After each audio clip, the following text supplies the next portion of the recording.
ሰብ በቃ ምግጫው ጀሚሩ ነይሩ ማለት እዩ ሽውዓነ እንታይ ገይረ ንስሓት ንስሒ መፅያ ክበላሽ የብለኝ ንስሒለ ኣነ ንወደይን ሒዘ እቶም ሰባት ክሻገሩ ከሎ ስለዝራነዮም ምስኣቶም ክንሳገር ኢልና ሓሲብና ኣቲና ማለት እዩ ሽዑ ከምዚ ገይሮም በእግሪ ዘሳግሩ ተኮይኖም እንታይ ፀጊምና እቶም ዘጋማታ ዝኾኑ በቶም ጃልባ ይኺዳ ኣነን ወደይን ግን 200 ገለ ምስ በለና ፀገም የብሉን ኢልና ወደይ ሒዙ ትወዲ ማለት እዩ 200 ክፊልና ሓንቲ ምሳና ነይራ ንዓይ ብድሕሪ ሒዛህኒ ማለት እዩ ተተሓሒዝና ኣቲና ሽዑኡ ክንኣቱ ከለና ግን ዋ ለካ ከባድ እዩ ነይሩ እትወዲ ንላዕሊ ጥምት ኣይብለና ንሕና ኸ ንታሕቲ ገፅና ንጥምት እሞንጎ ሽዑናና ክዕግርግር ከብለና ጀሚሩ ማለት እዩ ንሕና ኸ ክዳን ተኸዲና ስለዝነበርና እቲ በቲ ክዳን ይደፍአና ነይሩ ትማይ ማለት እዩ ሕጂ እናደፈ በቃ ካብትወድስ ከፈላለየና ደሊ ብትሕሪኡ መኻልሲና በቃ ኣነ ሕጂ ሳንታይ ትብል ወይ ኣነ በቃ ምኽኣል ኣይከኣልኩን በቃ ኣነ ገሊላ ትሓዝን ኣመወዳት ሕጂ ተገይርና ነርና ናተይ እናታን ክዳን ኣሲርና ነርና ግን እንዳቐፀልካ ክትከይድ ከለኻ ትሕት ዝበለ ቦታ እውን ስለ ዘሎ ናብኡ ክትብል ከለኻ ይደፍኣካ ተማይ ማለት እዩ ሕጂ ሆሚልና በቃ ዋ በቃ መወዳታት ኣጓል ክትለቀኒ ደልያ ማለት እዩ ትፍንወኒ ደልያ በቃ ንዓይ እኳ ፅቡቅ ገይሩ ሒዝኒ ነይሩ እሱ ማለት እዩ ድሓር ግን በቃ ምኽኣል እንዳሰኣንኩ ኸይደ ማለት እዩ ክፈላለየና ደልዩ ሕጂ ውይለ ሰማዕቱ ቅዱስ ጊዮርጊስ ንዓበጃኻ በፅሓና ርድኣና እንዳበልኩ ንላዕላይ ከምዚ ኢለ ምስ ጠመትኩ ናይቲ ፀበል ሽታ መፂኒ ማለት እዩ ኣብቲ ውሽጢ እውን ዝኾንኪ ኣብቲ ባሕሪ ኮይነ ቅዱስ ጊዮርጊስ ርድኣኒ ምስ በልክዎ ሽዑ በቃ እቲ ሽታ መፂኒ ማለት እዩ ሽዑ ትወደይካ እንታይ ይብለኒ ኧረ ማሚ ቀስ በሊ ይብለኒ ዓውለ ኢኹም ደእዊ ነይረ ማለት እዩ ወድኺ ሓዚሎም ሞድዮም ኖ በእግሩ መርኸይዳ ኣሎ ብየማናይ ኢዱ ንወደይ ሒዙ ብፀጋማይ ኢዱ ከዓ ንዓይ ሒዝኒ እሳ ከዓ ንዓይ ሒዛሃኒ ከምዚ እንዳተጓተትና ኢና ንኣቱ ደለና ሕጂ ትወዲ በቃ ንርእስ ክንከየ ዝረክ ንላዕሊ ጠምታ ብለና ኣነ በቃ ብድሕሪኡ በቃ ምስ ፈነወት ንሳ ሰንቢደ ቅዱስ ጊዮርጊስ ርድኣኒ በጃኻ ውፃእኒ ምስ በልኩ ናይቲ ፀበል ሽታ መፂኒ ማለት እዩ ሽዑኡ ምስ ሸተተኒ በቃ ዝኾነ ሓይሊ ዝውስኸካ ነገር የለን ዝኾነ ፓወር ትውሲኽኒ በቃ ድሕሪኡ ልበይ ደስ ኢልኒ ሽዑ እንታይ ኢለያ ንዓ ቅዱስ ጊዮርጊስ መፂና ኣጁኺ ክገርመካ ናተይ እናታን ክዳን ባዕለየ ሒዘዮ ነይረ ክሳብ ክንዲዚ ዝኣክል ኮንፊደንስ ተሰሚዕኒ በቃ ከምዚ ቅዱስ ጊዮርጊስ ዝሓዘኒ ኮይኑ ተሰሚዕኒ ድሕሪኡ በቃ ሰማዕቱ ቅዱስ ጊዮርጊስ መፂኡ እናበልኩ በቃ ልክዕ ከምቲ ብፀበል ውሽጢ ኣትየ ዝልፍልፎ ከምኡ ዝልፍልፍ ነይረ እንዳእወኩ ዓው ኢለ ማለት እዩ ንሄለ ብልዕለና ኣሎ ቅዱስ ጊዮርጊስ መፂኡ ተረጋጊ ወላ ሓንቲ ንኸውን ኢና በቃ መፂና ይረዲና ቅዱስ ጊዮርጊስ ይብላ ድሕሪ ንዑ እንታይ ኢለዮ ነቲ ወዲ ዝውስትና ንብራህ እምባሲ እስኻ ንዓይ ሒዘን ፅቡቅ ጌርካ ኣነ ንዓኻ ሒዘ ኢለ ማለት እዩ በታ ሓደ ኢደይ ናተይ ክዳን ሒዘ በታ ሓደ ኢደይ ከዓ ናታ ክዳን ሒዘ ማለት እዩ ብፅቡቅ ጌርካ ሒዝኒ ንዓይ ከይትገድፍኒ ኢለያ ማለት እዩ በቃ ደስ ኢልና ዲያውም ክንከይድ ከለና ፍጥነት ኢና ወሲኽና በቃ እንጂ ውፅእ ክንብል ከለና ምስማ በቃ ተኣምር ናይ ቅዱስ ጊዮርጊስ ካብኡ ይጀሚርለይ ነይሩ ከዓ መስቀል ከዓ ሒዘ ነይረ ማለት እዩ ኣብ 2015 መፅእ ከለኹ ተመባፂዕ ነይረ እሞ ሕጂ ዶ ኣይሓወኹን ኢለ ትመብፃዓይ ክገድፎ ኮይነ ኢለ ብዝተኸኣለኒ መጠን ዕቁብ በፂሕኒ ነይሩ ሽዑ ንሓሙሽተ ቅዳስያን ዝኸውን ቅዱስ ራጉኤል ከይደ ገዚአ እዎ ልብሲ ናይ ክህነት ማለት እዩ ንዑ ልኢኸዮ ኣነ ድሕሪ ምኻደይ ድሕሪ 2 ዓመት ገለ ሓትነይ ከይዳ ነይራ እንዳ ልኢኸዮ በኣ ገይረ እስኻ ንኩሉ ግዜ ኣለካ ኣነ ክልኢኸ ኢለዮ ማለት እዩ ግዚኡ ምስ ኣኸለ ኣብዚ ከለኹ ከመይ ክትሕወየን ትኽእል ኢኻ ኢለ ልኢኸዮ ማለት እዩ ሕጂ መሊሰ ክኸይድ ከለኹ ግን እንታይ ሒዘ ክኸይድ ኢለ ማለት እዩ ሓደ በዓል ፀጋ ዝኾነ ቦታ እኳ ክንከይድ ከለና ብዙሕ ነገር እዮም ዝሓቱና ንእግዚኣብሔር ክኸይድ ከለኹ ዳ ጥራይ እግሪ ኸዱ ይኸይድ እዩ ኢለ ምስ ሓሰብኩ መስቀል ይመፅለይ መስቀልካ ብጣዕሚ እየ ዝፈትዋኒ ብድሕሪኡ እቲ ዲያቆናት ሒዞሞ ዝቅድሱ ማለት እዩ ተዓበ መስቀል ኣብ ቅዳሴ ዝሕዝዎ ዲያቆናት ንዑ ገዚአ ንዑ ሒዘ ነይረ ሕጂ እቲ መስቀል ኣብቲ ባሕሪ ሓንቲ ምሳና ከይዳ ዝነበረት ክሕዘልከ ኢላ ትንሽ ሒዛለይ ነይራ ሽዑ ተጠፋፊና እሳ ኣባስ ተሪፋ ኣነ ከዓ ብእግሪ ምሽጋር ሕሸኒ ኢለ ነቲ ባሕሪ ቀዲመያ ከይደ ማለት እዩ ብድሕሪኡ ተሳጊርና ንሕና ኣብቲ ጫፍ ደንደስ ጠጠው ኢልና እንተረኣናያ እዚኣ ትጅምራላ ገና ትመፅእ حجي ودي ري مسبلا معديو على ليوا لك سخا خمتناتنا بمحن باس خمتنا هنا اتمنى زلا حجي ودي انت غيرو قوي ونفط ما يخيد انا خاصم بيد مسرع خو دحمم مسيلني يوني نداول كصوعو حجي نساتهم انت يقولني ترغاغي انت حنكي يقولني لك ودي كان تيريو وتمسقل حيزاتو زنبرتناتنا يحديقوا خاب ايدات ماي مالتيو ناو ايد غويدلو تودي لك تودي بغومي ناو ايد غويدلو نتمسقل نحس انا غاريت بولكو ودي كيدو لوي بدحريو مس سانتا خلخو تطويل ريت بولكو وناب اي غوي لك تاغول يحميقوا ودي قصابت ماي بقى حديقوا نتمسقل تمسقل كافت ماي دحريو غن نفعتي من يروم تمحن بستي دا غوي يقيدوم حيزوما مالتيو اوطيوما زغر مكان ነገር ንበይና ዲያ ሰዓትያ ነብነ ሓንቲ ጓልምበር ምሕንባሲ ክእሊ ኢላስ ንዕናይ ምሳይላታ ኣብዛ አዲስ አበባ ትሕንብሶ ባስካ ቆሞ መሲሉ ዋይሳን ንዕና ኢላታ ሕጂ ብድሕሪኡ ስማ ኮረስዒያ እምበር ውስተኮ ጥሒላ ገለም ዝበለኒ ሰንቢደ ይለማት ሞቢላ ወብለሽዑ حج دا موصيمو بقى نهلت يقولوني بدحري حزيلاتو نبرت تسانتا غدوفو بقى ماي سوتيو تخداونتي نبعلا ما يا خوينا جبببباتول انت كتغير بدحريو بقى وصينا شعت ودي انت يبلني انا كنت مسكل انت تغلبت وحيد كوستو خلينا غويو خيده يبلن ግን كغرمكا كوم الى نتا ጨነቀት كلخمن اتي مسكل አይፈነወተን ፈጺማ እቲ መስቀል ናይ ላዕሉ እንት እንጨት ደይለ እንት መቆሚውን ተኣሲሩ ኢኒሩ ክልቲኡ ብሓንሳብ ማለት እዩ ኣብ መኪና ክልኹ ናይ ብጣዕሚ ዘሸግረኒ ነይሩ ሸርተት ነበር እንዳሞለቀ ሳግን ከሚ ጌራ ከምዝሓዘቶ በቃ እሱ ሕጂ ኣነ ግን እንጨት ስለዘይፈለጥኩ እየ ከምን ብከምዚ ገላልፃ ገሊፀልካ ከይተፈላለየ ንሳ ግን ሕሰቦ ትማይ ከምዚ እናገበሮስ እሳ ወላ ሓንቲ ከይኮነ ትማይ ከይጉድኣ መስቀሉ እውን ከይፈነወቶ ከይጣሕለ حيزات لي وصيا مالتي شعو بقى خيدنا نكيد كلنا خاشعو باجاج بتعمري هو ريكا بتعمي صبق ريغاينا حزنا نيرنا دحري ግን ናይ ከተማ ባህሪና ገድፈና እንዲው ብድሕሪ ዘለው ናብ ቅድሚት ይመጹ ሳንጦም ጎተት እንዳበሉ አወዳት ካኒ ኣብ ቅድሚና ይходሞ ሽዑ ባጃጃት ከመጻخلوا መንገዲ ጠሊፉም ወስተውን በቃ ሽዑ ኩላ ኩነታት ምስራው ካን እንታይ ገይረ በቃ ባጃጅ ነገር ይትረፈና بموتو غيرنا نخدي الحسيبه مالتي الموتات قلطفين زموت نيرم حجي انت غيرنا سلستينا بموتو غيرنا خنكيد نافتي غزنا قرب مسبلنا حجي نزمت حدش بحال متو مالتي حتتلنا لنا حتيتلنا مسانطانا بقى سلستينا حتى موتو تسقيلنا رخيبنا እንዲያም አሞዳታ خماني ሰባት ካብዚ በእግሮም ኾድሞ ባጃጅ ሽዑ ኣብ መንገዲ እንዳመለሱ بدحريو بقى نحنا سب كلكلنا نيرنا مانم سباي كيدنيلنا باجاجات عجيبنا نابسيا ريغا خمس موصينا غيرنا نيرنا امبر بتاع مشيتنا خمناتنا هو نحنا حجيز كله خيتفطر كلنا اقدمنا همز زبلكوها كل سب نمخاد انديو لعل تحت نزل نيرو يا بحلفي اتبوتا زي فلط ابوتاخا طفاتي طفي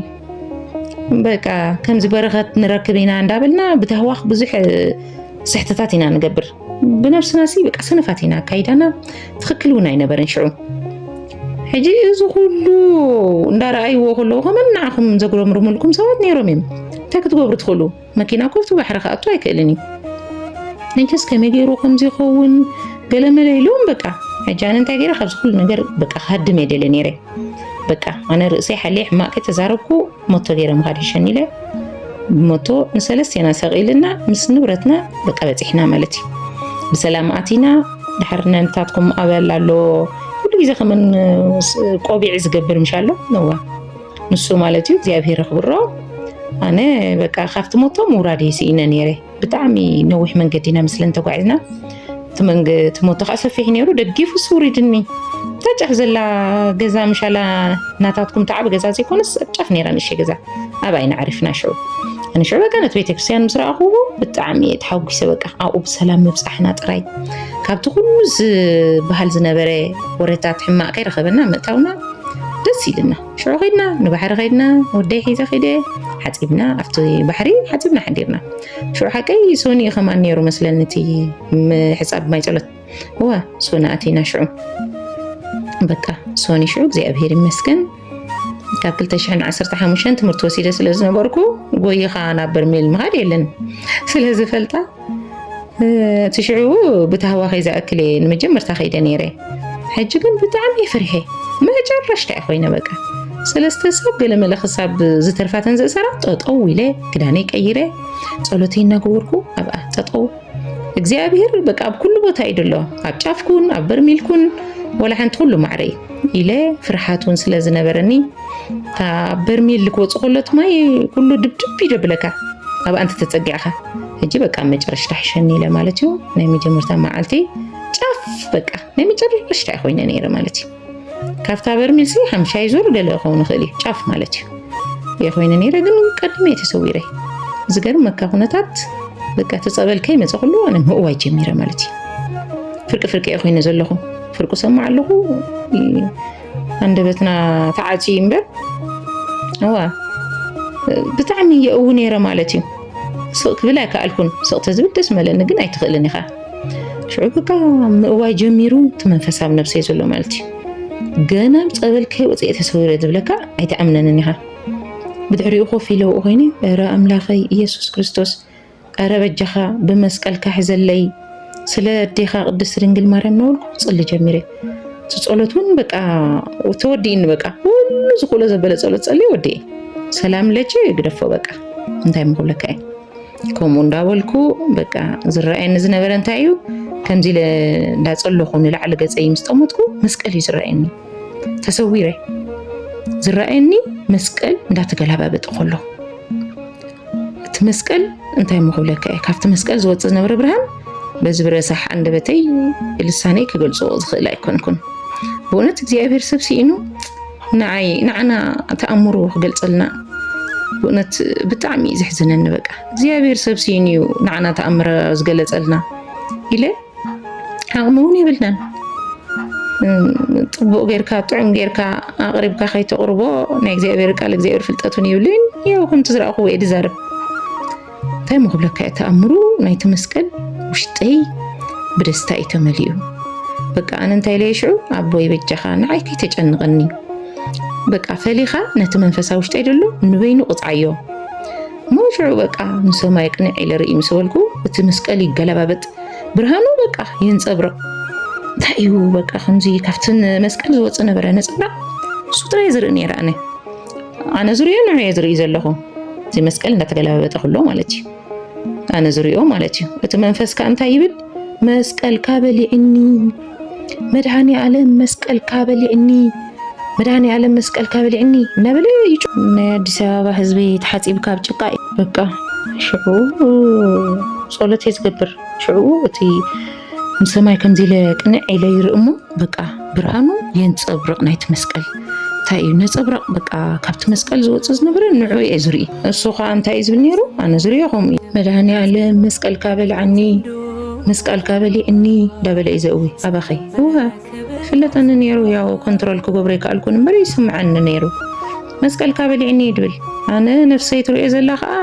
ናይ መስቀሉ ነጸብራቕ ከመይ ገይረ እሞ ክገልጸልካ እየ በቃ ይገለባበጥ ማለት እዩ እቲ ዝወፅእ ብርሃኑ ናይ ሶኒ ጥምቀተይ በቃ ከምዚ ነይሩ ማለት እዩ መስቀሉ እንዳረኣኹ በቃ ተሰኪማቶ ዝመፀት መስቀልካ እንዳበለ እዩ ዝልፍልፍ ነይሩ ዝገርመካ እግዚአብሔር ናይ ብሓቂ ኩላነን እሽተይ ንገብራ ነገር ኣብ መሬት ኣይደርብያን እዩ ብእውነት እየ ተማሂረኻኡ ማለት እዩ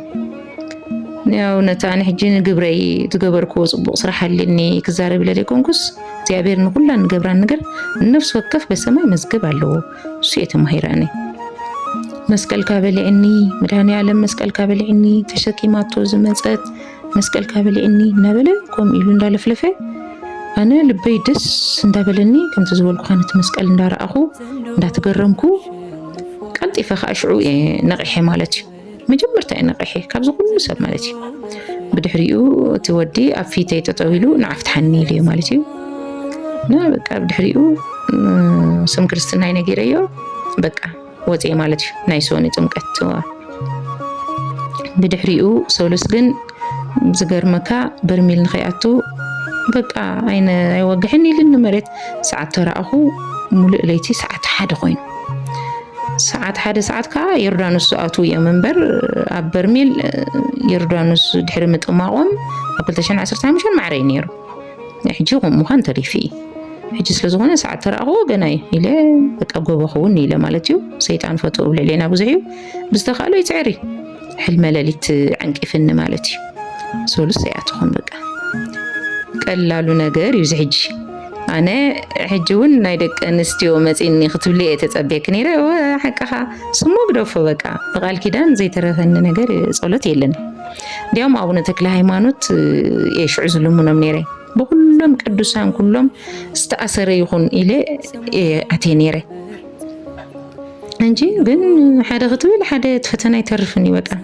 ዝገርመካ ሰዓት 1 ተሲኤ ጥዒት ነይረስ ንሰዓት 3 ምስ ተሳኹ በቃ እስኪ ይኹን ድሓን ገሌለ ግን ብጣዕሚ ተሰሚዕኒ ብኸዘይደቆስኩ ኢለ ማለት ይኹን በቃ ድሓን ንፅቡቕ እዩ ድሓን በቃ መዓልቲ ኣለዎ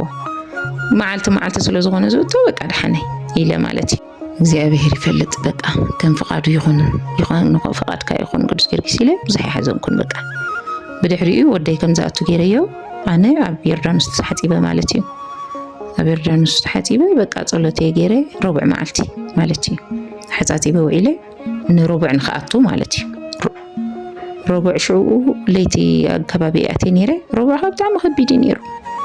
ናይ ረቡዕኻ ፍልይ ድበለ እዩ እንትዝበልኩ ከዓ ሕጂ እውን መጨረሻ እዩ ዝእሰር ናቲ ስእሊ ኣድህኖ ኣብ ዝነበሩ እሞ ፍልሊ ልዩነት ረኺብክሉ ደስኺ ኣብ ፅራ ድሕሪት ምዃንን ኣብ በርሚል ምዃንን እንታይ ፍልልነት ኣለዎ ኣረ ልዩነት የብሉን ወላ ሓንቲ ፍልሊ የብሉን ከምቲ ቀዳማይ ተሰዊረ ሕጂ እውን ኣብቲ ቀዳማይ ኣብ 2015 3 ግዜ እንዴት ተሰዊረ ነይረ እንዲያውም ኣብቲ ሳልሳይ መዓልቲ ከመን ንእሽተይ ይስውር ኣቢልን እምበር ብዙሕ ከመን ኣይኮነን ነይሩ እምበ በቃ እምነት እምበር ኣብ ጫፍኩን ኣብ በርሚልኩን ካብዚ ንሕና ባዕልና ኣብ ርእስና ሒዝናያ ንኸይድ ኣመለኻኽታና እምበር ኣብ በርሚል ተፀጊዐ ክስወረ ካብኡ ተርሒ ግን ኣይስወርን እየ እናታትና ድኽመት እምበር ናይ እምነት ምጉዳል እምበር ኣነ እዚ የተረድየ ግን ሕጂ የተረድዩ ማለት እዩ እዚ ከምቲ ዝበልኩ ኣነ ዘጨንቐኒ ዝነበረ ከይድብድበኒ ግን ቅድሚ ኩሉ ሰብ ስውር ነይረ ቀዲመ ዘእውኻ ኣነ በቃ ጸበሉ እቲ ሽታ ክመፅእ ከሎ ጥራይ ዝኣኽለኒ ነይሩ ሽታ ክሳዕ ዝመፅእ ከም ዝበልኩ ኸፅሊ ሕጂ እውን ቅጥን ዝበልኩ ስለ ዝኾንኩን ኣብ መጨረሽታ ከምዚ ክፍት ኣቢሎም እዮም ስታይ ዝገብሩኒ ሓንሳ ውፅእ እየ ዝብል ከምኡ ኢለ እንታይ እዩ ዝረአየኒ ደሎ እቲ ዳር ናይቲ እቲ ጫፍ ደንደስ ናይቲ መንደቕ ናይቲ ባስካ ደለናዮ እሱ ጥራይ ይረአየኒ እምበር ኣነ ጫፍ እየ በቃ ቀዲምካ ተኸይድካ ብጣዕሚ ፀጋ ኣለዎም እቶም ኣሰርተ ፈታሕትን ካብቲ ማእኸል ህዝቢ ይሪኢኻሞ ነዓ ኢሎም ንዒ እንዳበሉ ስለ ዝኣስሩ ኣነ ከዓ ዝገርመካ በቃ እግዚኣብሔር ፍቓዱ ኮይኑ ኣብ መጀመርታ ክሳይ ስለ ዝበልኩ ገና ኩሉ ክበፅሕ ከለኹ የብኬኒ ናይ ፍርሓት ስምዒት ኣለኒ ንዒ ይብሉኻ ሽዑ ወሲዶም ኣብታ በርሚል እዮም ዘፀጉዑኻ ሕጂ ኣነ ከምኡ ይደለኹን ኣነ ቅዱስ ጊዮርጊስ መጃኻ በቃ ቀዲምካ ክሳብ ትስወር ዘሎ ጭንቀት የለን እሱ ነገር ብጣዕሚ በቃ እንዳፈርሕኩ እየ ኸይደ ውሽጠይ ይፍራሕ በቃ እንዲያውም ኣነ ከይጭንቕ እንዳበልከ እየ ዝኸይድ ቀልጢፉ ክስውረኒ እየ ዝደሊ ምክንያቱ ክሳብ ትስወር እቲ ጭንቀት ብድሕሪ ምስዋርካ ግን ወላ ሓንቲ የብሉን ድሕሪ ምስዋርካ ዘጨንቐካ ዝናብ ሲኤልከትኩ ገለመለ ዝብል እዩ እሱ ከቢድ እሲ ኣጋጠመኒ እምበር ኣነ እግዚኣብሔር መስገን እዩ ዘፍርሐኒ ነይሩ ኣቐዲመ ነጊረ ዝኣቱ ሓደረኻ መድሃኒ ዓለም እንዲም ብፍቕርኻ ጌርካ ቅፅዓለይ የድብሎ እሱ ነገር ግን ኣይትርእየኒ የድብሎ ልክዕ ሶኒ ድሕሪ ጥምቀት ከይነገርኩኻ ዝረሳዕክዎ ጥምቀት ድሕሪ ተጠሚቐ ምውፀይ ቅባእ ቅዱስ ኣሎ ኣብቲ ቅባእ ቅዱስ ዝግበሮ ቦታ ዝገርመካ ቅባእ ቅዱስ ንኽግብር ዓይነይ በቃ ፈሪሐ ልክዕ ከምቲ ፀበል ፈሪሐ እዮ እንታይ ኮይነ እንታይ ዝኾን ዘሎ ከለ ፅግዕ ምሰልኩ በቃ ጭራሽ ኣብ ዓይነይ ምስ ገበሩለይ ሞ በቃ የለኹም በቃ ኣውያ ጀሚሩ እቲ መንፈስ እንታይ እድገብሮ ምምላስ ኢነ በቃ ኣነ ክፃውር ነይረ ግን ብነብስኻ ኣይኮነን ዝመፅእ ክፃውሮ ይከኣልኩን በቃ ከምዚ መደገፊያ ነገር ነይራ እንዲኡ ትዝክርቲ ኮንካ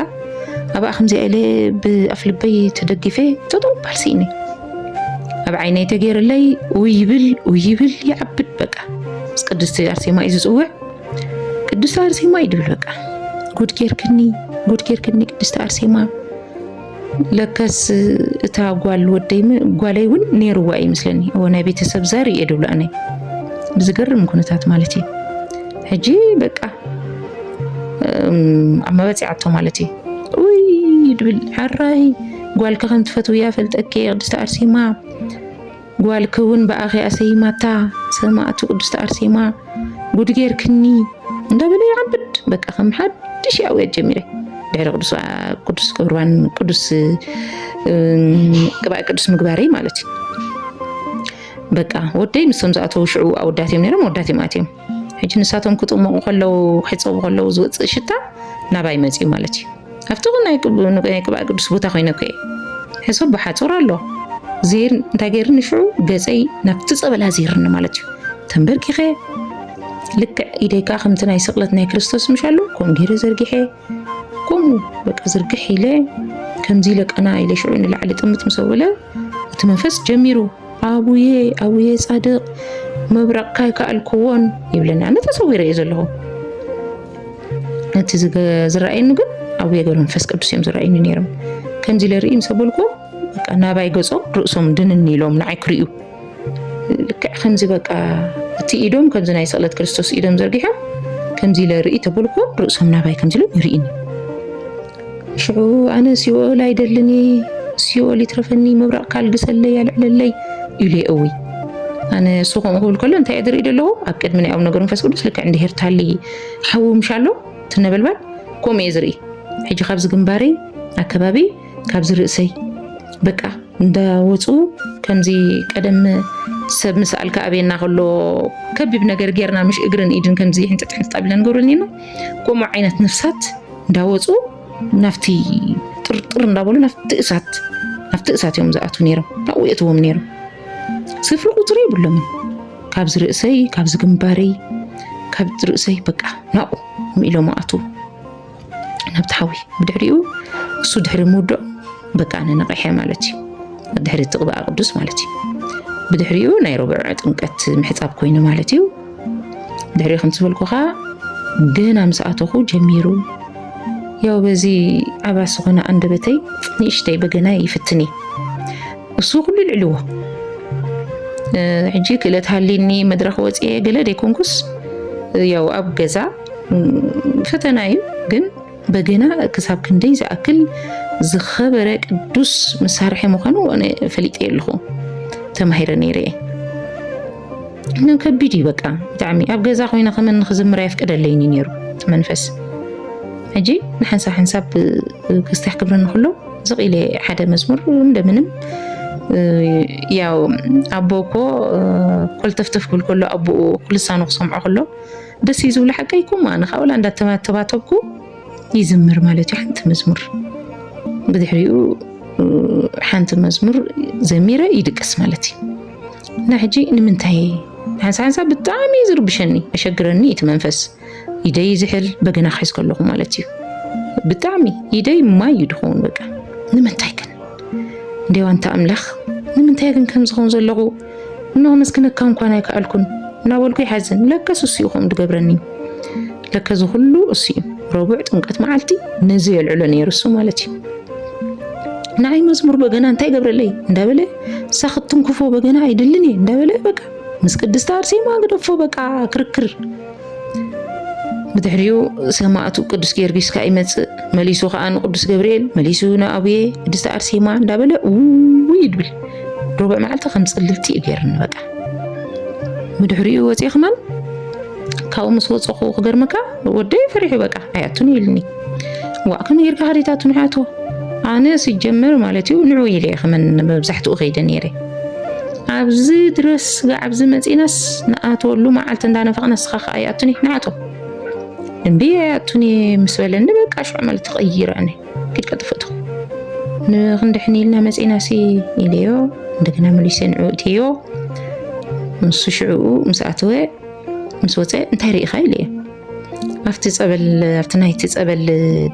جافسي ጠጠው ኢል ክሪኤኪ ሽዑ ማሚ እንዳብልኩ ከለኹ ነቂሐ ይብለኒ ማለት እዩ እግዚኣብሔር ዝተመስገነ ይኹን ፅባሕ በቃ እግዚኣብሔር ክገላግለኒ እዩ ኢለ ተስፋ ገይረ ማለት እዩ ሮባ ያው ኣይተፋነወን እንዲሁ ግን ተገሪፉ ይወፅዩ እቲ መንፈስ ማለት እዩ ብድሕሪኡ ግን ካብኡ ምስ ወፀኹ እንተዘኪርካ በቃ ኪዳነ ምህረት ኪዲ ዝብል ድፍኢት ይመፂኒ ርእሰይ በቃ ምቁፅፃር ሲእኒዮ ምስ ሰብ ኩሉ ማሕበር ሓሙስ እዩ ዝኸይድ ነይሩ ነንዳ ኪዳነ ምህረት ንስኻትኩም ሓሙስ ኢኹም ትኸዱ እዋ ኣነ ግን ኣይከኣልኩን በቃ ሮብዕ ክኸድለኪ ዝብል ዝደፍኣኒ መንፈስ ጥራይ ነይርኒ ብድሕሪኡ ዮኒ ኪዳነ ምህረት ንኸይድ ዶ ኢልዮ ንወደይ ሕራይ ግን በይንና ኣብለኒ እንታይ ከይንኸውን ቅዱስ ጊዮርጊስ እኮ ኣሎ ንዑ ኢልና ደይኩና ንመፂና ኢለ ካብቲ ፀበል ተሓፂብና እንዳመፀና ስኻን ዳዊትን ምስቶም ሰብ መቶ ጠጠው ኢልኩም ነርኩም ሽዑ እንተዘኪርካዮ ዳዊት ሽዑ ክንከይድ ንኽእል ኢና ኢለ ምስ ሓተትኩ ኹማ ችግር የብሉን ክትከዱ ትኽእሉ ኢኹም ወስትኹም እዮም ኢልና ሓደ በዓል መቶ ፀዊዕና ክመሽዑ በቃ ንኸይድ ፅባሕ ብማሕበር ተኮይኑ ኣብኡ ምድፍፋእ ኩሉ እዩ በቃ ሕጂ ሎማዓንቲ ንኸይድ ኢለዮ ማለት እዩ ሕራ ኢልኒ በቃ ካብኡ ሞቶ ሒዝና ከይድና ንክልቴና ሒዝና ኸይዱ መንገዲ ግን ተኸፊቱ ድዩ ምሰልኮት በዓል መቶ ተኸፊቱ ይብለኒ ሒዝና ኸይዱ ድሕሪኡ ምስ ከድና ይገርመካ እዩ ንሕና ኢና ንመጀመርታ ግዜ መንገዲ ከፊትናዮ እዚ ዕፉን በቂልዎ ነይሩ ንዑ እንዳመንቆስ እዩ ይሕልፍና ኸመን ናይ መጀመርያ ተጓዓዝቲ ንስኻትኩም ኢኹም ይብለና ማለት እዩ ብድሕሪኡ ነታ ባሕሪ ከኣርኪባትና ብጀልባ ገይሮም ኣስጊሮምና ኪዳነ ምህረት በፂሕና ብድሕሪኡ በቃ ደስ ኢልኒ ምጥማቕ እኳ ተዘይከኣልኩ ሕፅብ እኳ ተዘይከኣልኩ ፀበል ሒዝና ኸመን ንኸይድ እንኳዕ ኸመን መሬት ኣረገፅኩ ኢለ ኣብ 2015 ሎሚ ፅባሕ ክንብል ኣይከትኩን ሽዑ ገና ይስራሕ ነይሩ እዋ ይስራሕ ይደሎ ገለ ስለ ዝበሉ ምስይ ተሓወየ ኸይደ ነይረ ኣጋጣሚ ከምቲ ዝበልኩ ኸነ ተዓናቒፈ ደይነበርኩን ሽዑ ናተይ እናተናገበ ተፈላለዩ ነይሩ ማለት እዩ ፅይ ፅራሕ ድሕሪ ፅባሕ እንዳበልና ከይድና ኢና ተመሊስና ሕጂ ኸ መሊሰ ከምቲ ናይ ዝሓለፈ ከይረእኽዎ ዲ ኸይድ ኢለ ሩቡዕ ኸይደ ማለት እዩ ሕጂ በቃ ኣብቲ ቦታ ምብፅሐይ ጥራይ ከመን ዋጋ ኣለዎ በቃ ወላም ሕሳብ ተዘይሃልዩ በቃ እንኳዕ ቦታ ኣረገፅኩ ዘቢብ ገለ ዝወይኒ ኸዓ ሓወይ ሂብኒ ነይሩ ብፅሕላ ኢሉ ንቅዱስ ጊዮርጊስ እዚኻ ንኪዳነ ምህረት ኢለ ናብ ኪዳነ ምህረት ሒዘያ መፀ ነይረ እቲ መስቀል ናብ ቅዱስ ጊዮርጊስ ወሲደ እቲ ዕጣን ወይንን ከዓ ናብኡ ሒዘየ ኸይደ ነይረ እንጂ ብድሕሪኡ ምስ በፃሕና ሰብ የለን ለካስ ሓደ መነኩሴ ዓሪፎም ሞይቶም ነይሮም ስለዚ ዝኩሉ ሰብ ንቀብሪ ኸይዱ ለካ ዝኩሉ ተሓፃቢ ነይሩ ሕጂ ሓደ ካንፀኒሖም ናብኣ ብድሕሪኡ በቃ ሞባኢ ሂበዩ ነቶም ቀሺ ፀበል የለን እንዲ ምስ በልኩም የለን ኣስሩ ዝፈትሑ እውን የለውን ከምዚ ኢሎም ሓደ መነኩሴ ሞይቶም ኣለዉ ክፀንሑ እዮም ብሉና ክፀንሑ እዮም ብሎ እወ እሞ ዝበዓል መቶ ዳ ፅንሐና ኮ ይብልና እዩ ንብሎ እሞ ክትሕፀቡ እንተደሊኹም ኪድ በልዎ እስኹም ፅንሑ ይብሉና ኣነ ከዓ ፈሪሐ ንዕኡ ኺድ ኢልና ምናልባት ከዓ ዳሓረይ ተዘይረኸብና ከመምለሲ መቶ ተዘይረኸብና ኸኢለ ፈሪሐ ማለት እዩ ኪድ በልዎ እሞ ድሓን በቃ እስኹም ተፀበዩ ካብ መፃኹም ሓፂብኩም በረኸት ረኺብኩም ትኸዱ ይብሉና እዋ ሽዑነ ክልተ ልቢ ኮይነ ሽዑ ወይ ከይዱ ፀኒሑ ክመፅእ ንሕና ብዝጠጠው ካብ ነብሎ ኢለ ክነግሮ ኢለ ትኸትኩ ሲነዮ እዚ ተዘርኩ የለን ለካ ንሱ ንዓና ውሪድና ኣብ ኣኽላይ ግምጥል ኢሉ ኸይዱ ኣሓር እንታይ ኢሎምና እቶም ኣባ ሽዑ እንታይ ይብሉና ኣባ እሞ ኣብዚ በፂሕና ስኢልና ከም ንኸይሲ ፀበል ባ ኣቕድሑልና እብሎም ማለት እዩ ምሕፃብ እኳ ተዘይከኣልና ፀበል ሒዝና ክንከይድ እብሎም ፅንሒ እስኪ እንዲያውም ክትሕፀቡ እዮም ፅቡቕ ነይሩ ክትሕፀቡለክን ክትስወሩለኩም እብሉና ከይተሰወርክን ሞ ክትከድ የብልክን ንብሉኒ ሕጂ ኣነቓ ዋ እዛ ነገር እዚኣ ምስወር ምስ በሉኒ ፈሪሐ ሓደ ኣብቲ እንዳ ቅዱስ ጊዮርጊስ ኣድኪምኒ ሓፂበ እየ ንግሆ ግን ክልተ ግዜ ምስዋር እሶም ከዓ ደጋጊሞም ምስዋር ይፅቡቕ ብሉኒ ኣረ መብርሃን ኣውፅኒ ኢለ ብድሕሪኡ ሰዓት እናኸደ ምስ ከደ ማለት እዩ ኣባ በቃ ድሓን ፀገም ይብሉን እንተኽኢልኩም ስቕ ኢሎም ብጆክ ገይሮም ይድፍኡለይ ካብቲ ማይ ግበሩለይ ብጀሪካን ከዓ ሒዝና ንኸይድ ብሎም ማለት እዩ ምስዋር ካልእ መዓልቲ ይብሎም ማለት እዩ ወይ ከዓ ፅባሕ መፂና ብሎም እሶም ሽዑ እቲ ኩነታትና ተሰሚዕዎም በቃ ተሲኦም ማለት እዩ ክቆድሑ ማለት እዩ ካብኡ ጀሪካን ሒዝና ንሕና ካ ጀሪካንና ሒዝና ለካብቲ ውሽጢ ይድቕዳሕ ናብቲ ንሳቶም ዝነበርዎ ናብቲ ዳራሽ ጀሪካናት ነይሩ ነው ናጎተቱ ንበይኖም ምስራእናዮም ንወደይ ወይ ንዓናይስ ክንሓግዞም ኢልና እንደዚ ኸኣልናዮ እንዳሓገዝናዮም ማእኸል እቲ ጀሪካናት ተኣሲሩ ስለነበረ ሓደ ወዲ ካብኣ ፀኒሑ በቃ እሶም ሽዑ እንታይ ገይሮም እቲ ጀሪካን እንዳዳለዩ የዳሉ ነቲ ወዲ ከምዚ ጌርካ ሃቦም ኢሎሞ ተመሊሶም ኣነ ኸ ናብቲ ፀበል ገፀይ ክቕርብ ኣይደለኹን ፈሪሐ ድሕር ኢለ ኮፍ ኢለ ይፅበድ ኣለኹ ብድሕሪኡ በቃ እመቤቴ ኣብዚ ቦታ ክበፂሐ እሞ ገላግለኒ በጃ ከተመሊሱ ዝመንፈስ ምሳይ ከይድ ንገዛ ከይምለስ እንዳበልኩ ሕጂ እንታይ ማሪኝና ወደ ቤቴ ልሂድ ትብል መዝሙር የለ ንሓ እንዳዘመርኩ በቃ እበኪ ምን ከቢድ ነብስኻ ኹን ካሱ ኣባኻ ኮይኑ እቲ ህይወት ክትነብር ከለኻ ከቢድ ፍልልዩ ሕጂ ተረዲእና ህይወትካ ህይወት ኣይኮነን ብጣዕሚ ዝብፅብፀካ ብዛእተኻዮ ብስራሕካ ሰባት ስኢሎም ግንባርካ ርእያ ኣቢሎም ክፍእቲ እያ ከም ዝብሉካ ገብረካ ይዛረብ እሱ ሽዑ እንታይ ኢሉ ኣነ ከምኡ ዝገብረኪ ሰባት ዘይፈልጥዋ ከለው ርኢ ምስ ኣበልዋ እዚኣ ክፍእቲ እያ ኢሎም ከም ዝርሕቑዋ ይገብር ነይረ ኢሉ ተዛሪቡ ነይሩ ሕጂ ዝድሕሪ ምስማዓይ በቃ ምሳይ መሊሱ ክምለስ ኣይደለኹም ብድሕሪኡ በቃ ከም ኢለ እንዳበኸኹ እንዳዘመርኩ እንዳበኸኹ ዝገርም ኣባ ምፅእ እብሉ ብድሕሪኡ በሊ ማይ ክቆድሕልኩም እዮም እብሉኒ ኣባ ንእሽተይ ተፍሱስለይ እንዲኹም በጃኹም ከሸግረኩም እብሎም ከምኡ ሓይሽ ምስ ወሪ እምበር ፅቡቕ ነይሩ እብሉኒ ሽዑ ፈሪሓ ኣነኻ ብድሕሪኡ ብጀክ ገይሮም ኣፍስስ ኣቢሎምለይ ኣብ ርእሰይ ንእሽተይ ድሓን ኣፍሱስለይ ኢለዮም ኣይ ንዒ ክዳን ክጥራይ ኣውፂ ኢሎምኒ ይምለሱ ማለት እዮም ሽዑፍቲ ናይ ክዳን መቐየረ ኣትየ ክዳነይ ኣውፂአ በዚ መፁ ዘይበልኮም እቶም ዝኣስሩን ዝፈትሑን ኩላቶም ወታደራዊ መፃፀይ ኮይኑ ዱብ ናብሉ ምፅእ እወ ኣነ ትጉደይ ኢለ በቃ ብጣዕሚ ፈሪሐ ኣነ በቃ ጥራይ ግጭብ ከብሉን እሞ ክኸይደ ደለ ነይረ ኣብ ውሽጢ ይት ስለ ዘሎ ኣፍርሐኒ ነይሩ ብድሕሪኡ ኣርሒቐ ምስ ጠጠው ምስ በልኩ ንዒ ይብሉኒ ማለት እዮም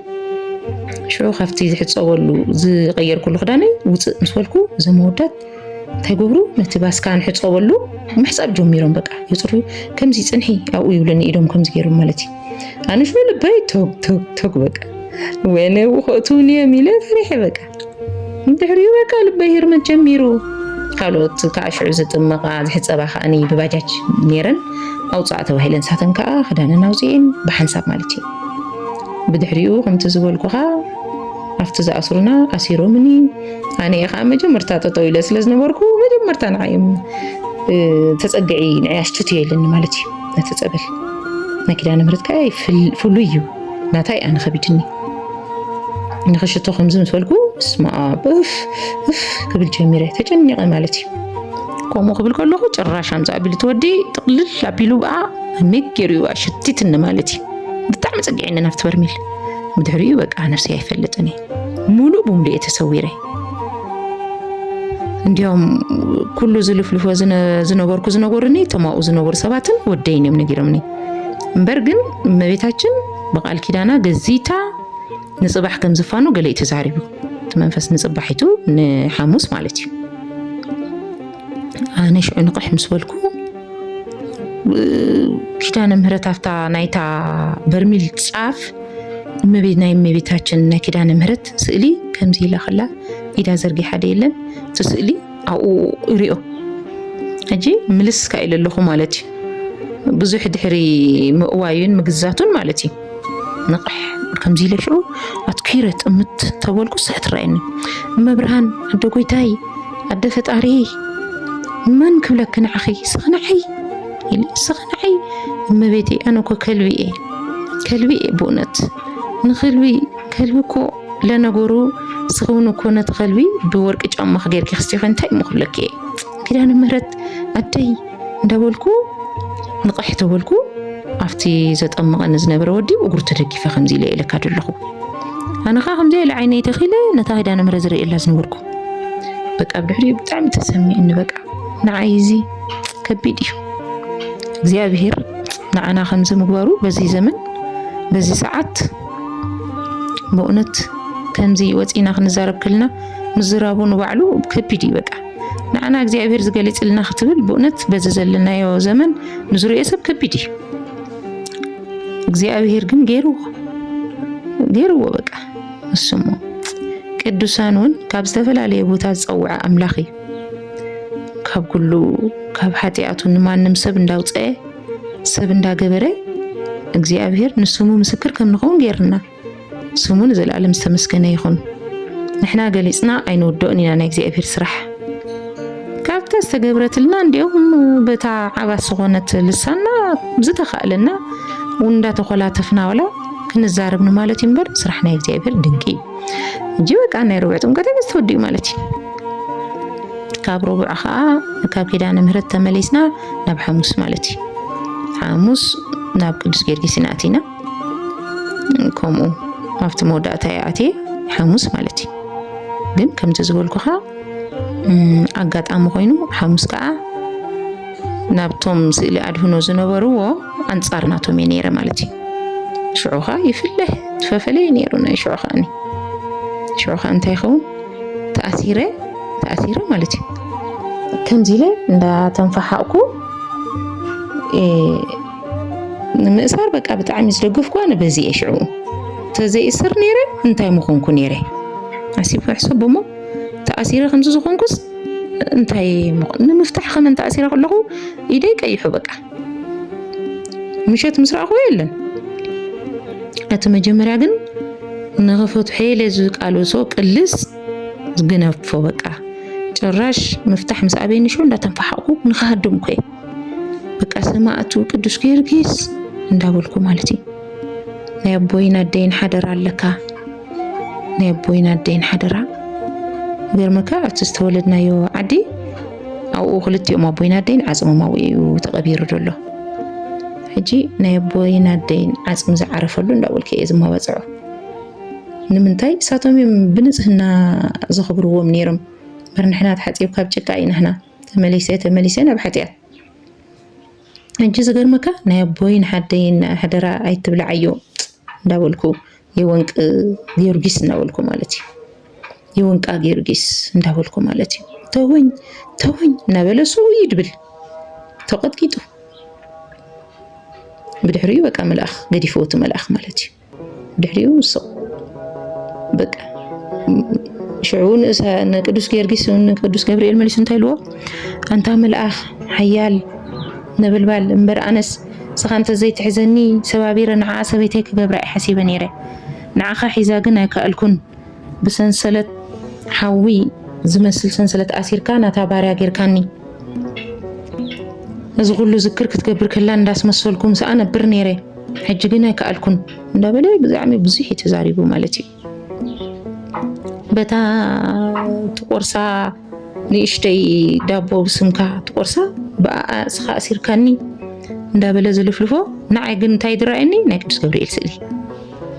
በትረ መስቀሉ ዲ ዝበሃል ሓቀይ እሱ ከምዚ ገይሩ ኣብ ርእሰይ ከምዚ ገይሩ ተኺልዎ ኣነ ከምዚ እየ ዝብል እሱ ርእሰይ ከምዚ ገይሩ ክሳደይ ማለት እዩ ተሰይፉ ከምዚ ሰይፉ ከምዚ ገይሩ ሒዙ ከምዚ ንምህራም ዝተዳለወ ሰይፉ ሒዙ ሰብ እቲ ሒዝዎ ጨቢጥዎ ዝነበረ ሰይፉ ከዓ እሳት ሓዊ ነበልባል ይዝረአየኒ እሱ ይዝረአየኒ በቃ እሱ ይዓብድ በቃ ተዳልየ ኣለኹ በቃ ንሄለካ ሕጂ እሞ ሙፃእ የለን እንዳበለ ተዳልየ ኣለኹ በቃ ይብል ገርመካ ወደይ በቃ ድቃስ እዩ ዝብል ድቃስ ይመፀ ነይሩ ወደይ ሕጂ ኣነ እንታይ ኢለ መንዳእ ሰሚዑ ክነግረኒ ኢለ ማለት እዩ። ሕጂ ንቁሩብ ግዜ ስውር ኢለ ክርኢ ከለኹ ፍርቂ ኮይነ ማለት እዩ። በቃ እቲ ዝግበር ዘሎ ኩሉ ነገር ሪኦ ሰሚዐ ኣለኹ ብድሕሪኡ ከምዚ ኢለ ሸተት እንዳበልኩ ከምዚ እንዳተሸራተትኩ ንታሕቲ ሸተት እንዳበልኩ ንምህረት ንኽሕረድ ከምዚ ዳሎ ማለት እዩ። ዓይነ ጥላይ ይብለኒ ሰኣተኹ ሕጂ ተዳልየ ኣለኹ ክሳደይ ከምዚ ገይረ ማለት እዩ። ተዳልየ ንምሕራት ተዳልየ ንታሕቲ ገፀይ ሸተት እንዳበልኩ በቃ ብድሕሪኡ በቃ ብጣዕሚ ፈንጠርጠር ምሰልኩ እቲ ዘጠምቕ ወዲ መፂኡ ኣብ መንጎ እግሩ ገይሩ ንዓይ ከምዚ ገይሩ ቋቂሩ ሒዘኒ ማለት እዩ። ብድሕሪኡ ከምዚ እንዳበልኩ ብናይ ትወዲ ቁመት ቅዱስ ገብርኤል ንዓይ ዝረአየኒ በቲ ናይ ትወዲ ኣምሳል ማለት እዩ ቅዱስ ገብርኤል ዝረአየኒ። ድሕሪኡ ክሳደይ ከምዚ ገይረ ክሳደይ ሽዕሸክ كمزي بقي أحرد كله خما يدول دبل نجر بقى كم أندا بلع عيلو صت بدحري إلى تس إلى نفسي ملس تقولكو أتصبل يدلو تودي يزنهم يلتطويل بس ما نفس قدوس إلى كي ودعه مليسة بس ما أبي كي ودعه مليساتي ناتو ناي بيتسب زار كأمت يشعو مالتي بقى قدوس جير قدوس تأرسيما أي كالكوخون أنا قدوس تأرسيما أي كالكوخون بقى خجر مكا أنا بنت زي ستي كان دي لقنع إلى سبكر إيتل نيرة كسافادوس نبعلو ومصام بتعمي يسخبدن نيرو بس أنكو بون مالتي بنت زي ستي في رودي عتن خمن دن اللي خلع لها كإلني نيرة كساعة زي درجة يسيتن حزن الناس قطع صرنا نبدأ حريق بقى صوم يزي زحدقن دلو إلى ناي قدستي كريستوس سمرا ناي تقبل أمنتها مالتي مثل استماعتي بكير نبتسكو ستي مالتي بن نخجرفه مالتي قدست عرسي ما بنا يتفتوني عيت ما يتفتوني نعون نخجرفه زي كبركو نجري بالليل ناي سماعتوا ناي قدست عرسي ما تقبل كاي ستوني نحبون ستونكا حجنا خاب قدست عرسي ما زلنا فقري سلا زلني بك أنا زبون كغرفة إليه قدست عرسي ما بزبلس نفعين من تخت قعنا مالتي هنجي حمش عمت قال حلي فلقوا خابز غرفة بن مالتي سولا نعي العيل وشعو إنها تلفه بنه وانقدي فاتو عواريدات لا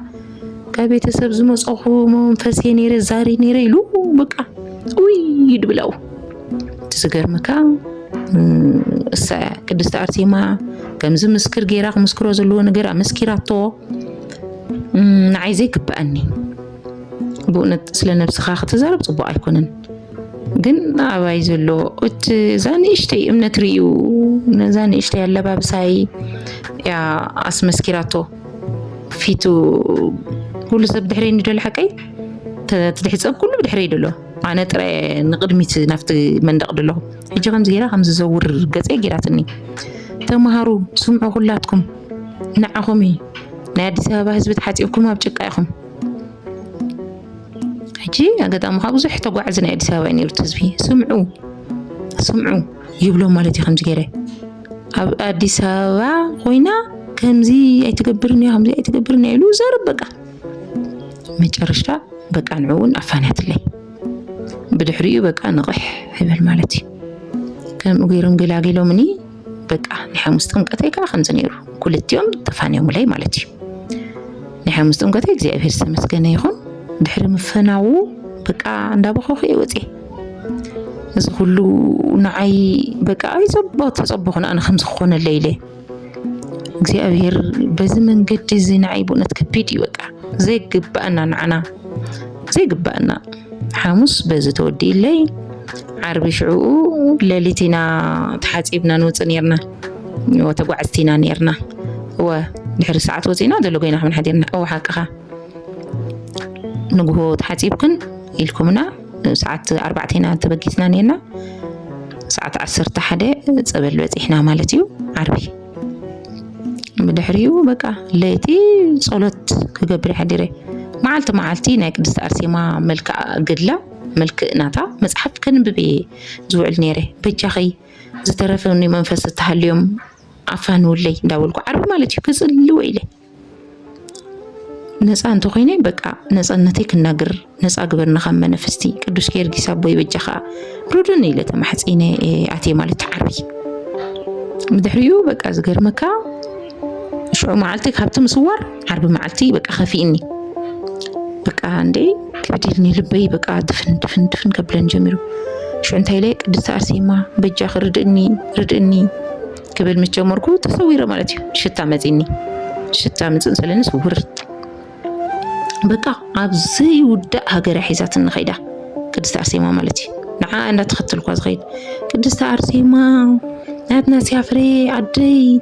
ناي مكراي معلتي دحنا تيزوخنكي دابول كوا كايدة دحري أزغيد كلم نابز بلا زيولوني بقى مودات هذا يقولوا درس زيولو كم زي مبرار لي لكن كم إيه بقى دحري أزغيد قدست أرسيما مسكنك كلخو سلازق برك الله كله أمسكنك كلخو قدست أرسيما እንዳበልኩ ተፈቲሕኩም ይኹም بسلام اتوا تبل مالتي انا غناتي نعيد بلتني مسيلني كساب دقي مسمول صدراي سلاز فتح كن مسكنك كلخو وبلا شعو كمزي زور بلي نقريم تبلن مالت تريني زوري تفتح كني غن بسلام اتواب بلي تبلني نتن مسايد حص اباد الواسبات مالتي دغر مكان بدحريوهم إليه كسادي كم زغيرنا باتنا زيره تصوير كامشالو نفس خيا تسارم تبعستي تفتح كني غن بسلام اتوات بلكنا لا قدست ارسيما ابلن نقح تبولك شعس كفيله تاثير الى كازلخو تفتحكم يهم تباهلنا إلك نجير كنيركي إنه ناي نجرب خان قالوا تين نجير نخاطو خنامبر بدحرية جن زي هم مسبلكو تايو خمزي كم ونهلو كله أفتنا يعمل بس غدا وانتنا مسكنا أو قد ما يزوج عنيران مثلني أنا خيت فتحكو كله نساتن سمعني النيران أجي أو خيد خات زاربه بيك تبلا يدخلني خا نجزي أبير نجر تاي تكبر كنت إزاز كله خم إزازي تزيله قال شجرة من نفسك خاتم زق تقعستي قدست أرسيما تفتح كن خن بسلام كده لا تكن بسولكو أجيبك أكم وهو لا يمدلو خنيره جناي كالكون كيبل كيبل نفسي قطع ترى كلني كأو إلى النفتي عندما البس غدا ونتنازل برا علل مسبلا شعتن أنستي سوق بالو قليل نتزت أما سوق ولا دمزي تكبرها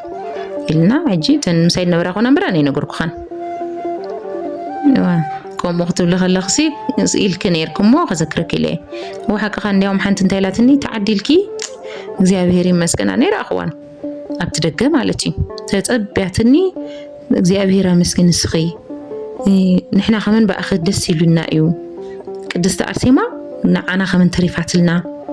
أنا حجيلاتني ناتي اللي في الفنيو تقلت لي نقر والحنتي لن ግን ብጣዕሚ ዝሐምም ነይረ كنا كلت سمعت مسيت حاتيبا نيرا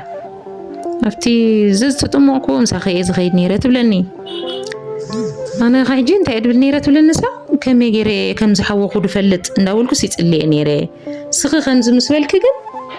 በቃ ብጣዕሚ ደስተኛ ሆይነ ኢላ አበይ ኮይናት ነግረንላ አፍቲ ቅዱስ ገብርኤል ዝዓርፍናሉ ቦታ أو خنات نقرن دلا لكن سا على لياتني أدلا أنا بقيعكم كن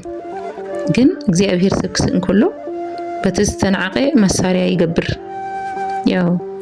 نجي تجبي إنه هنا يكون كن أنا بقنا أبوش تعلم عندما يزحلفكو استرجع استيزلن سبع يكون كن جن أبو زحات يعتبر اللوز جاك زي أبير تبزيح خمس زبالة أب ودا سمارة زي أبير سب مساني مسارح غيرو تتقيم لي نا تسمع خاط تصبغ نجر كوسيدي غبو تكمتي كنكيد كلنا من قدو أدكامي نيرو ጭቃኢ ነይሩ ببحر دار ቀጥታ نخدل نبرنا من قد تريفو 180 ጎንደር ተጓሒዝና መሊስና ካብ ጎንደር بحاده معلتي برميل كنقرب كمن አይካልናን ዝኾነ ነገር ነበር አይካልናን አፍቲ ባስካይና ሓዲርና ኣብቲ ሸዲ ዝበሃል ቦታ ናይ መተማ መስመር ማለት እዩ እንደገና መሊስና ተጓዒዝና ኻ በኻልኣይ معلتي ጉዕዞ ኢና ንቅዱስ ጊዮርጊስ በፂሕና መሊስና ኻ ሽዑኡ ካብ በርሜል ጊዮርጊስ ምስ ወፃና እውን ብዙሕ ሽግራት ነርና ኣብ መንገዲ ክረምቲ ስለ ዝነበረ ዓሶ ሕማም ነይሩ ዝተፈላለዩ ነገር መንገዱ ብጣዕሚ ኣድካሚ ነይሩ ኣየሩን ከቢድ ነይሩ እቲ ህዝቡን ናይ ምጥርሽታ በቃ ይበፂሕ ነይሩ ከቢድዎ ነይሩ ከቢድ ፈተና ነይሩ እቲ መንገዲ ፈፂሙ 4 መዓልቲ ወሲድልና ነይሩ ናይ መኪና ትራንስፖርት ጥራይ እቲ መዓልቲ ኻ ክረምቲ ስለ ዝነበረ ናይቲ ጉዕዞ ሪዘርቭ ነርና ኣብ ባህር ዳር ምስ በፃሕና ብዙሕ ምግብታት እዩ ሰባኡ በፂሑ ግን ናይ በርሜል ቅዱስ ጊዮርጊስ ተኣምሩ ኣነ ብጣዕሚ ዝገርመኒ ካብቲ ተኣምሩ ካብቲ ሰብ ምድሓኑ ዝበለፀ ኸዓ እግዚኣብሔር ነዚ ፀበል እዚ ኣብኡ ዘውፅኣሉ ምክንያት እስኪ ስኢልኩም ሕሰብዮ ናብኡ እሞ ኺዲ ናብኡ ክትሓስብዮ ከለኻ ንምዕራብ እቲ ቦታ ብዝቐረባ ነይርቱ ዝኸውን بقليلو سب بناي قلو تقوعيز دخيت تخون تسيو دخيت تخون حدا معلتي نمطمق نمحصاب سيترف نمغيصاب كمان بخندي معلت مبصحنا جس بتعم يغرمي بقى انا بونت برغطنينت دفرت دا يخونن نمبر افتو بوتا زبصح حساب مخي خويداتو تفتينو ايزاتو جس بتخكل ناي دخمكا واغا زرخبلو بوتا يو بقى እንደገና ከዓ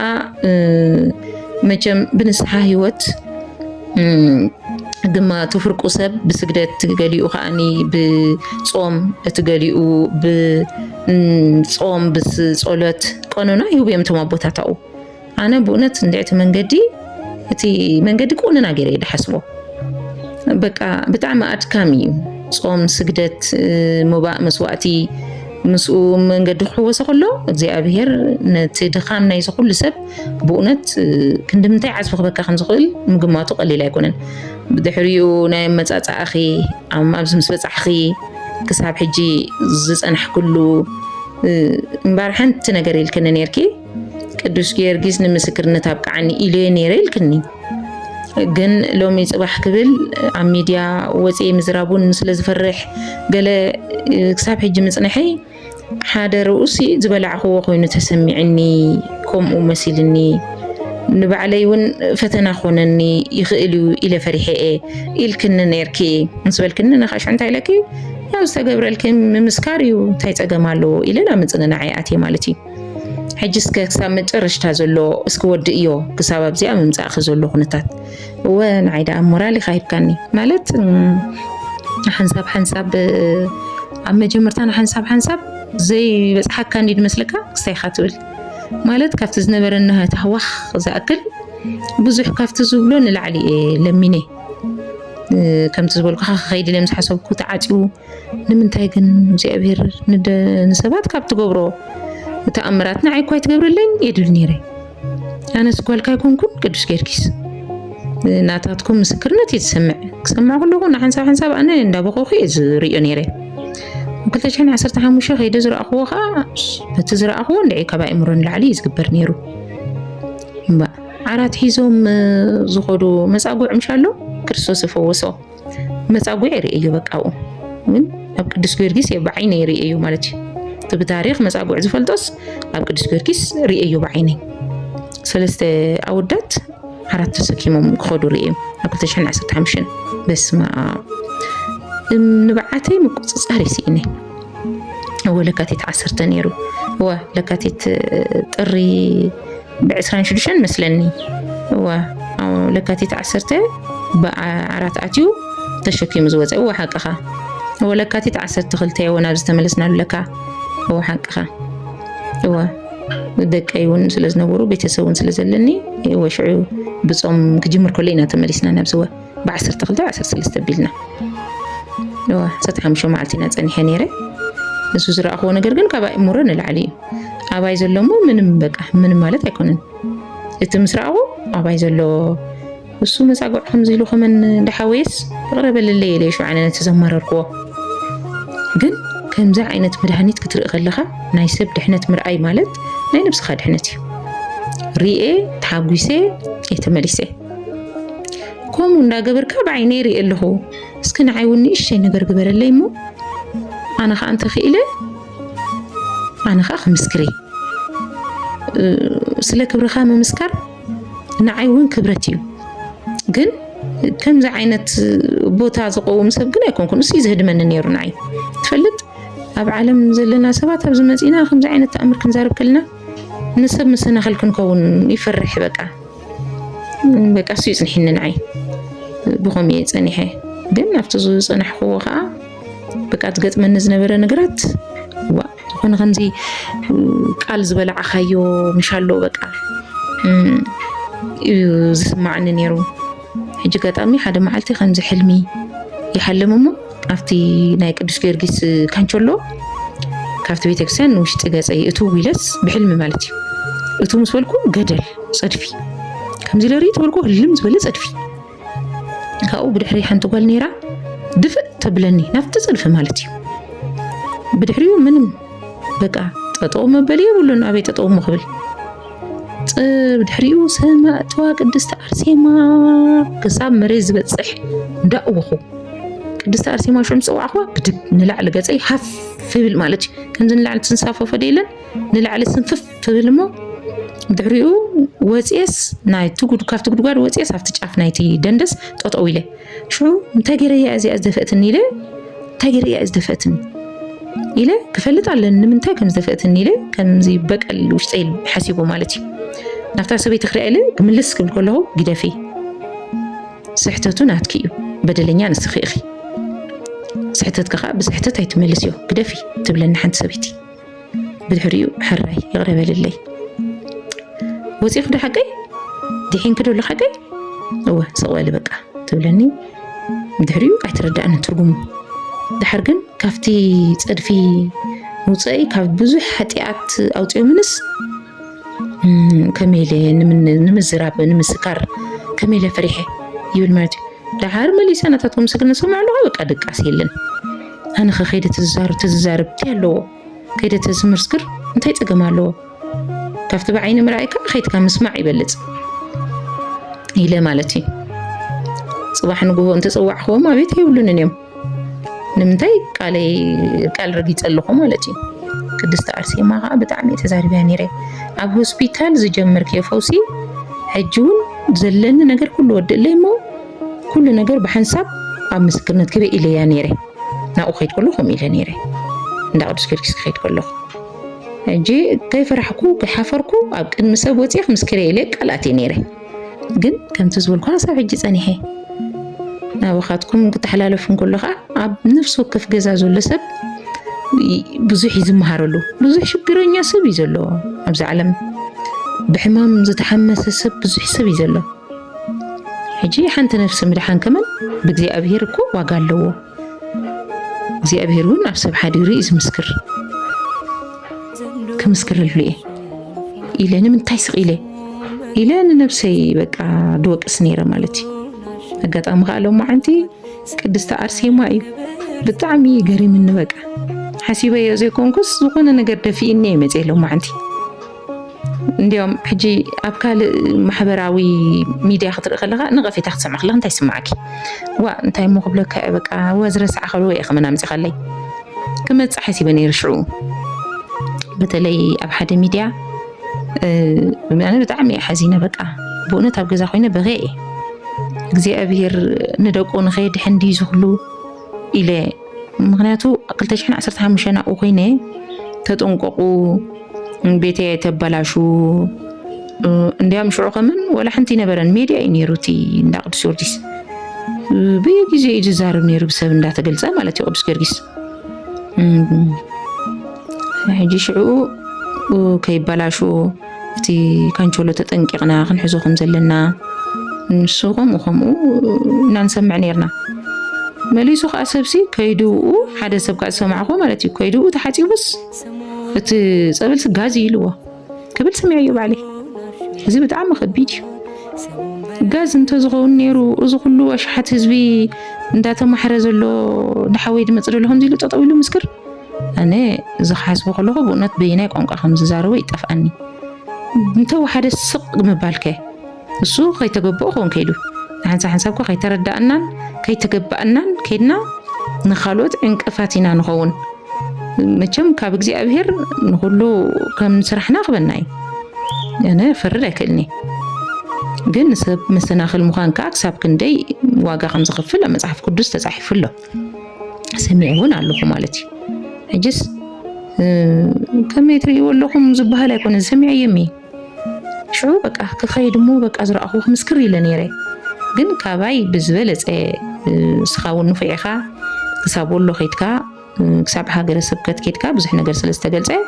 كاباي بزحشة أجلال ساسل زلو نحن ديدان تاي كبره رهيلة إلى صغيلة جن بزخوله متن كم تزيد لنيره بقى أجزاء نحن صح نسوي بدك كم تتحديركوا يمسكريو إنناجريو إلى مالتيو أجزاء بهر هزب زدحنلو بزي بخفوق ساعات بزي حاتيات بزبزحو مدري على من تاي تسرح خمسة لاكو أما أخولينا دلنا نفلتينا أنت زي تزاربناكوا نفلتينا أب عالم زلو حاتيات نفلتينا كابز قباء نلعلي حاتيات تسرح له زلو زماني بجزينه سرح له زنبرة بصدام جمران كمان نقوله زحت عزي እግዚአብሔር ግን ነዚ ኸይራኤ ከይድካ እትሰብካኒ ከይዱ በረኸት ኣብ ክንዲ ምርካብ ንቤተሰብካ ኣብ ክንዲ ለኪምካ ምሕዋይ ከምዚ ዓይነት ወረታት ክዝራእ እዚ ናይ ብሓቂ ናይ ሰይጣን ስራሕ እዩ ሰይጣን እኮ ሽን ክንደይ ህዝቢ ግረፎ ሞት ዝደሓነ ንኸይ ኣፍኡ ንኽንኣቱ ሕጂ ንስሓ ከይኣቶና ኣይንኸይድና ሓገይ እቲ ኩሉ ንስሓ ዝኣቱ ሰብ ሰይጣን እሳቶም ስለ ዘምልጥዎቶም ሰባት እትዮም እዩ ከምዚ ገይሩ መሰናኽል ዝገብር እቲ ዕንቅፋት ዝኾን ሰብ ግን ወይሉ ጋዝ የለ ምንም የለ ኣነ ኣብ 2015 መዓልቲ ፀኒሐ ነይረ ሕጂ ከዓኒ 4 መዓልቲ ተሓፂበ ጋዝ ተዝኾኑ ነይሩ ተመለስና ነርና ዓፊኑ ኣብኣ መትረፈና ነይሩ ብምንም ዘይከውን ነገር እንታይ እቲ ዝውረደሎ ወረና ኣብኡ ከይትካ ዘሎ ድሕነትን ርክብ ይብሉን ቀዳማይ እምነት ንዘለዎ ሰብ ክትዛረብ እዩ ፅቡቕ ግን ትዝኣምን ይኣምን ጅኸመን ትዝኣምን ይኣምን ኢለ እየ ዝዛረብ ኸይድ ይድሓን ከይድካ ክትሪኦ ከለኻ እዩ ንሕና ግን ከይድና ዝረኣናዮ አንደበት የለን እምበር ኣነ ዘሕዝነኒ ንዕኡ ዝገልፀሉ ቃላት ምስኣነ እዩ በቃ እምበር ድንቂ እዩ ኣልጋ ዓራት ተሰኪሞም ከኸዱ ካብ ብዓይንኻ ካብ ምርኣይ ዝበልፅ ምሕረት እንታይ ኣሎ ዝኾነ መጨረሻን ዕድል ይተዋሂብና ዝፀበል እዚ ካብዚ ንድሓር ካብዚ ንላዕሊ ካብዚ ዝሓይሽ ነገር ንረክብ ኢና ኢለ ይሓስብኒ ኣነ ግን ንሕና ንጥቀመሉ ኸመን የለናን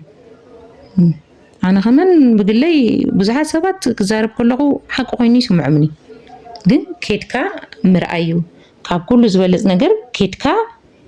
ምርኣዩ ከይዶም ይርኣይዎ ቅዱስ ጊዮርጊስ የድሕና ኣሎ ብኣካል እናተገለፀ ይሕዊ ኣሎ ናይ እግዚአብሔር ስራሕ ድንቂ እዩ ብእውነት ኣነ ስላሴ ፈቂዶምለይ ከይደ ትቦታት ረጊፀ ምምፀይ እግዚአብሔር ዝተመስገነ ይኹን ብእውነት ስላሴ ክብሪ ምስጋና ይብፅሐዮም